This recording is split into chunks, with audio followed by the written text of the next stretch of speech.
అందరికీ నమస్కారం అండి. నిన్న కృష్ణారెడ్డి గారు పుట్టినరోజు సందర్భంగా ఈవెంట్లో అనుకోకుండా ఆయనకి మాట తుల్లింది. అది సరదాగా అని. బట్ ఏంటంటే దీన్ని తీసుకొని మీడియా మిత్రులు దీన్ని కొద్దిగా వైరల్ చేస్తున్నారు. ప్లీజ్, ఆయన మంచి ఆర్టిస్టు. ఆయన పుట్టుక దుఃఖంలో ఉన్నాడు, మనందరికీ తెలుసు. ఇటీవల మంచి కాలంలో తన కూతురు పోయింది, అమ్మలాంటి బిడ్డ. సో అందుకోసం ఆయన కావాలని చెప్పింది కాదు. దీన్ని మళ్ళీ ఎవరు కూడా దీన్ని రప్చర్ చేయకండి ప్లీజ్. ఆయన పెద్ద ఆయన. నమస్కారం.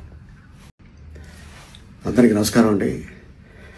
నిన్న కృష్ణారెడ్డి గారు పుట్టినరోజు సందర్భంగా ఈవెంట్లో అనుకోకుండా ఆయనకి మాట తుల్లింది. అది సరదాగా అని.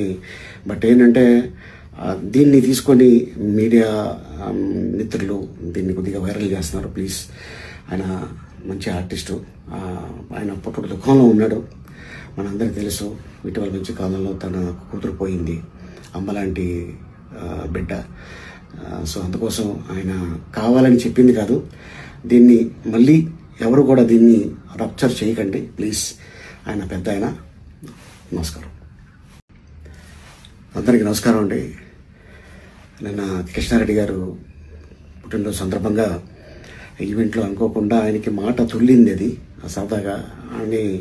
బట్ ఏంటంటే దీన్ని తీసుకొని మీడియా మిత్రులు దీన్ని కొద్దిగా వైరల్ చేస్తున్నారు. ప్లీజ్, ఆయన మంచి ఆర్టిస్టు.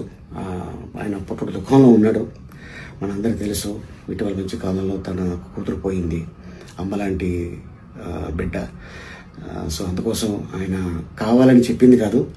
దీన్ని మళ్ళీ ఎవరు కూడా దీన్ని రప్చర్ చేయకండి ప్లీజ్. ఆయన పెద్ద ఆయన. నమస్కారం.